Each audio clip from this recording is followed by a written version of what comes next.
The Florida Gators have landed a commitment from linebacker Myles Johnson, baby.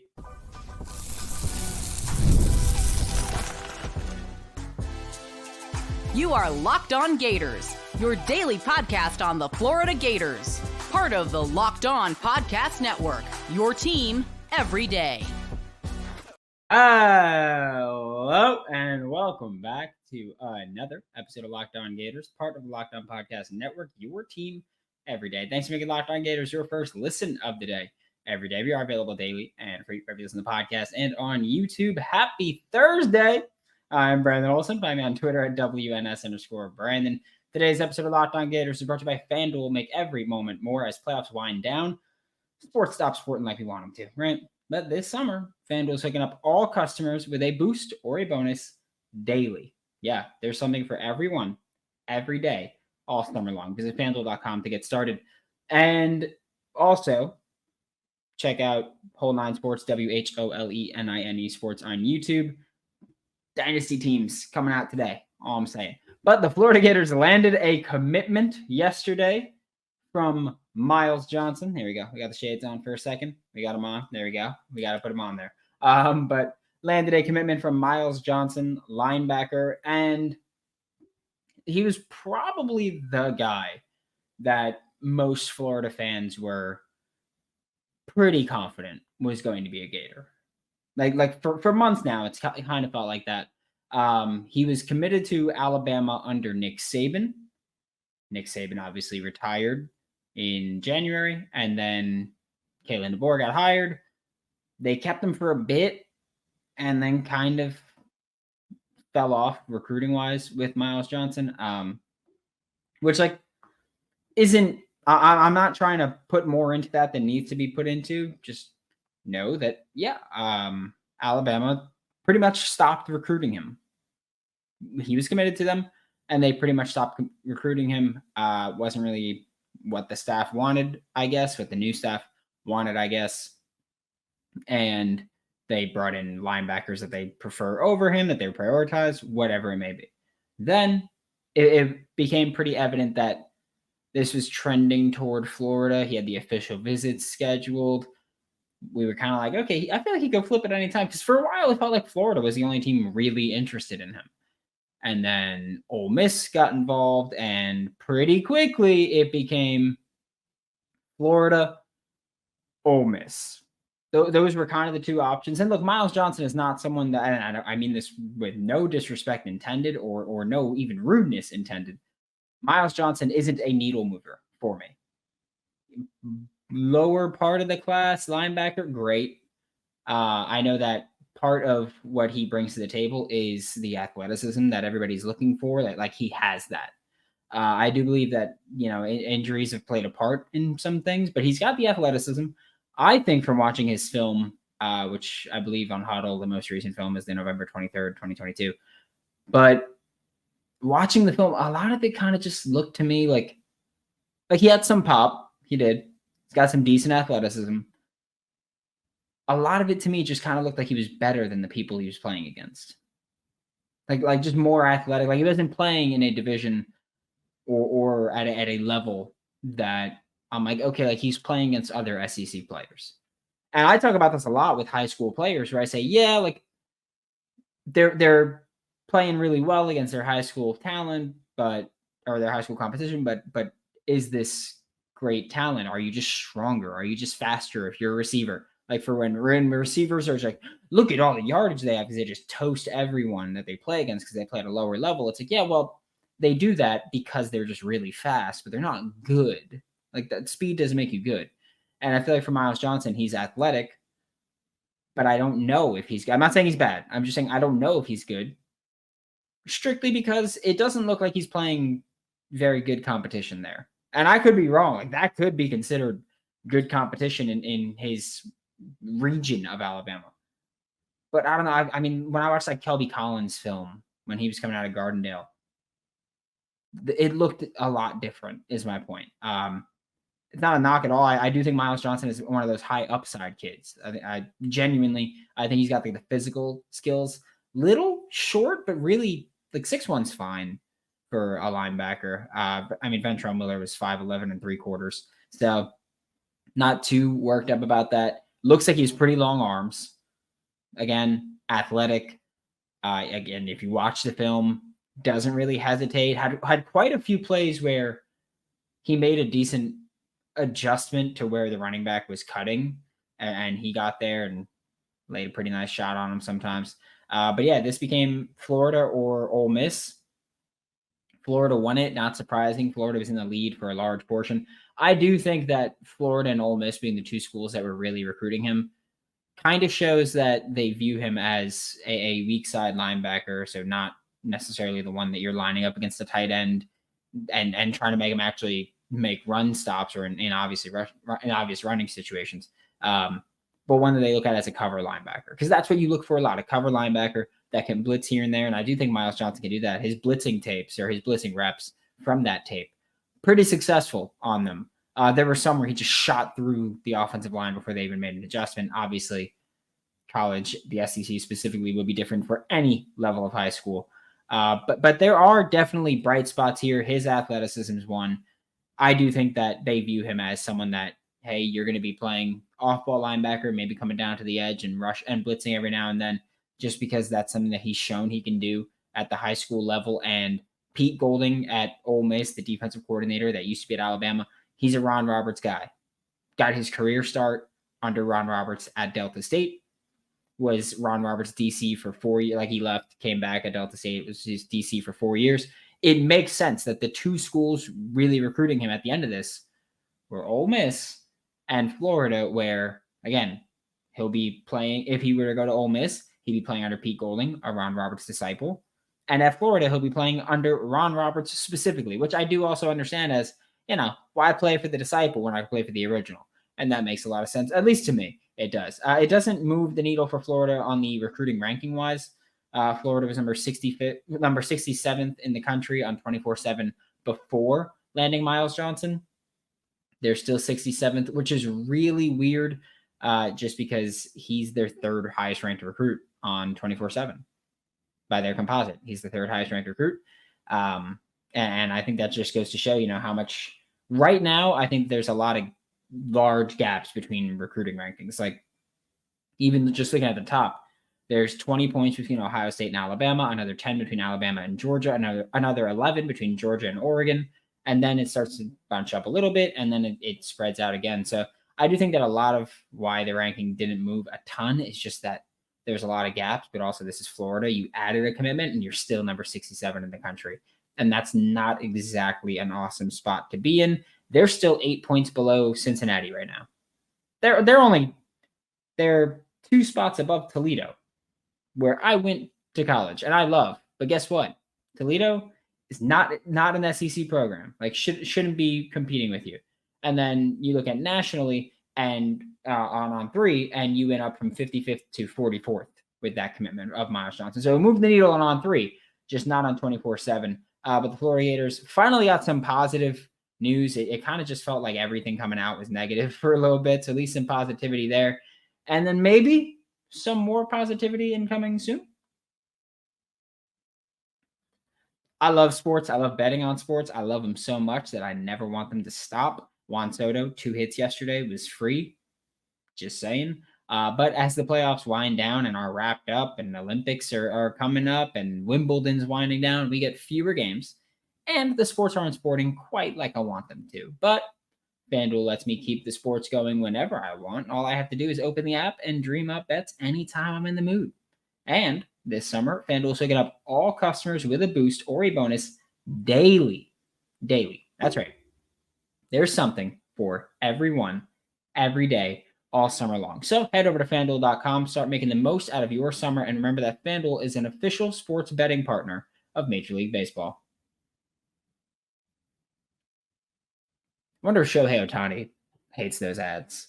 I just wonder if he listens to Locked On Dodgers and we're like, yeah, it's a sports betting partner of Major League Baseball. And he's like, I know. I get it.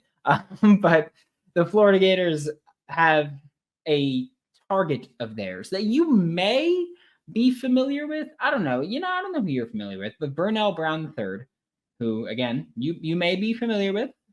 Maybe you're familiar with his dad or his grandfather. But Vernell Brown III, wide receiver, one of the most coveted recruits in the entire country at any position right now, has a wild skill set, very dynamic playmaker. He has announced that he's going to make his decision on July 21st. So a Sunday, not this coming Sunday, but the next Sunday.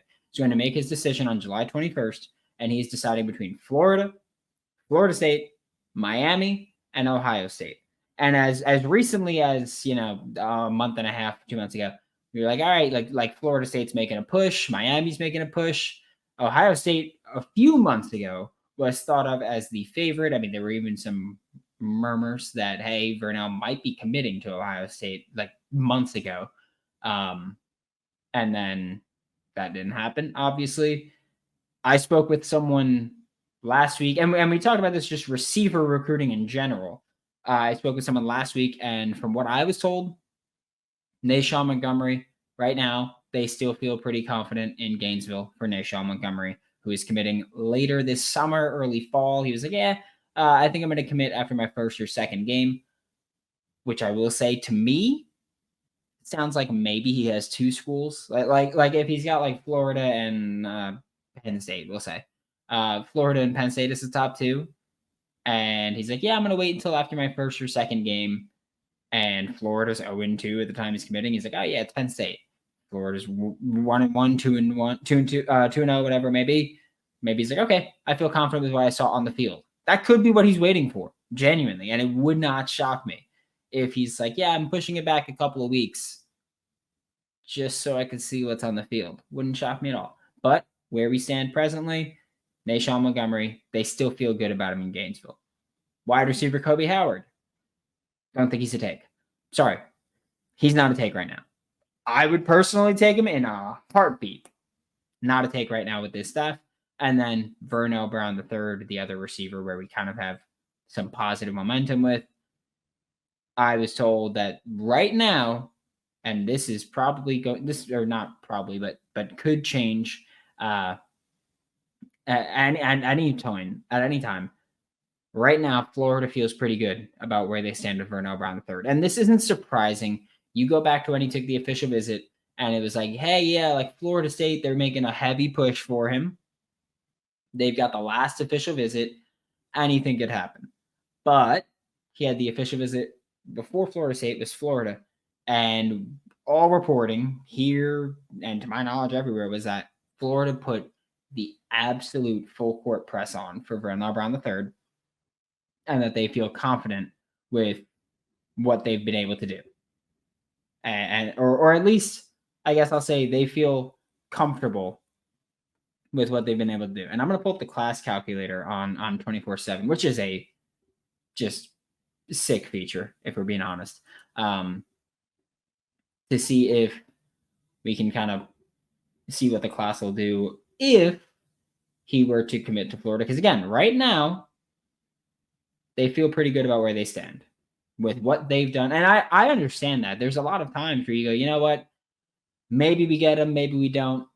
But we feel pretty confident with what we've put on the table, what we've put in our recruiting trips with him. We feel pretty good about where we stand with him. And so right now for Florida, if you add Vernell Brown III to the Florida Gators class, they go up to 170 points, which would take them from 67th right now. They go up to 170.11, which would get them to 54th, which obviously not an awesome spot to be in, but to go from 67 to 54th with the addition of one kid, pretty cool. Or at least I think so, right? So I think adding Vernell Brown III is a legitimate possibility. I think right now Florida feels pretty good. I will say this. I think a lot of the buzz around Vernell Brown III has been in-state.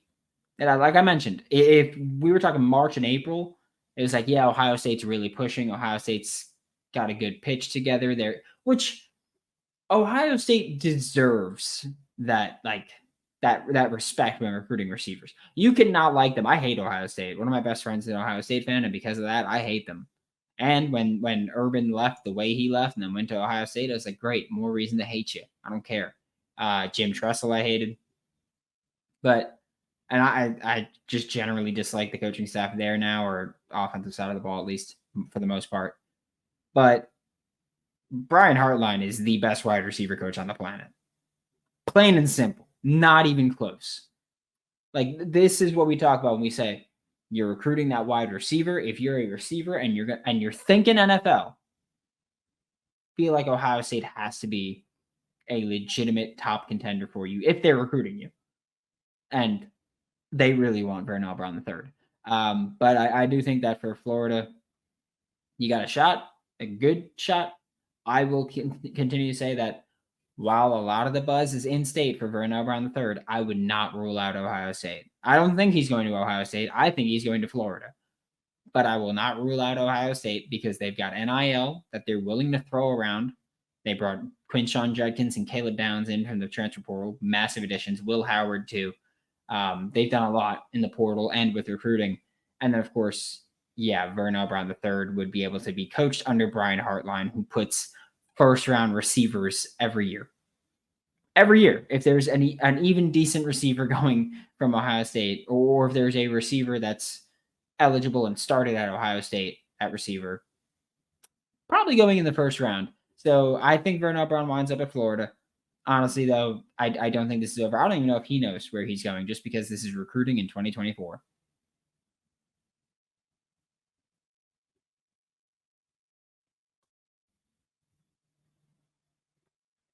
To wrap up today's show, we do have one more player that we're talking about today that has a commitment date set for July 27th, if I'm not mistaken, and that is safety Lagonza Hayward.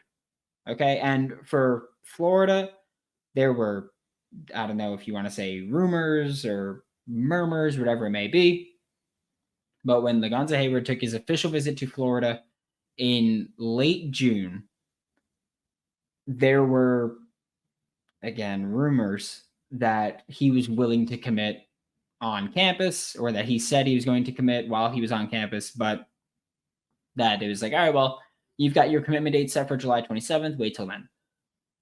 And then he had an official visit to Tennessee. And it's been a weird kind of recruitment here. Let's get that out too. Early on, it was immediately, we were like, all right, Georgia probably going to be the option just because he's in state. He's from Toombs, Georgia. And so Georgia's probably going to be the leading candidate here. He's a very good DB, very good safety. Georgia makes sense. Then Tennessee came in, and Tennessee, it felt like he was going to commit to Tennessee and just call it a day. Then he went through his official visits. And when he came to Gainesville, like when he started his official visits, things changed. And by the time he got to Gainesville, it was what I was told before that was, we're probably going to see either Georgia or South Carolina for Lagonza Hayward. Then he gets on. I feel like I'm telling these like really long stories, like I'm weaving this here. Then he goes on his official visit to Gainesville. And again, going into the visit, I was told it's Georgia and South Carolina are the most likely two. Then Florida, then Tennessee. Like Tennessee fell way down. I don't know if that's on them or whatever. But then he took the official visit to Florida. And that Sunday, I got a text that was like, hey, Florida crushed it with Lagonza. We think he might even commit. And the we was not on the staff that said we. It was the person I was talking to with the people they were talking to. Said that they think Lagonza might commit. Obviously, that didn't happen. He took his last official visit was, I believe, the week after the Florida visit, because I think he was there for Florida for the 21st. Week after, went to Tennessee, and Tennessee took a lot of momentum there. I don't think they surpassed Florida, though. I'll be honest. I know that if you're listening to this, you can't see me. I just stuck my hand up to kind of be like, dial it back here for a second. I don't think they did enough to take over Florida for that last week, that July 28th or that June 28th week. I don't think they did enough to pass Florida. That being said, I said this the day that I was told, hey, he might commit. that Florida is the new leader. He said Florida is the new leader publicly. He said Florida is the new leader, and he didn't commit. And I said this right then that, hey, I know you feel like you're the leader right now. There is a long time to go from now until a month, basically, or a month and a week.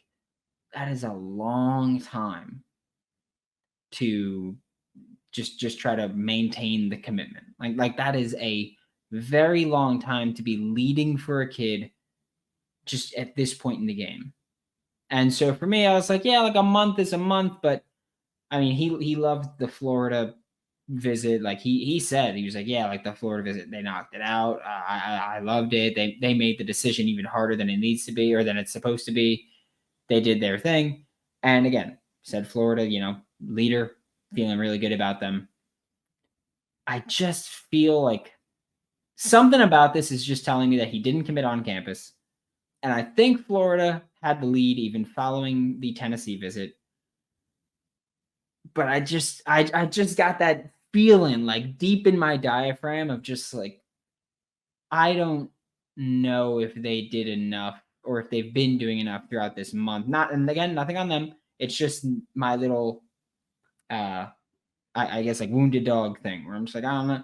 And I know Tennessee's been pushing hard for him. So even if they did sag off at some point, which I don't think they did, I just think other schools with the visits kind of cooked him.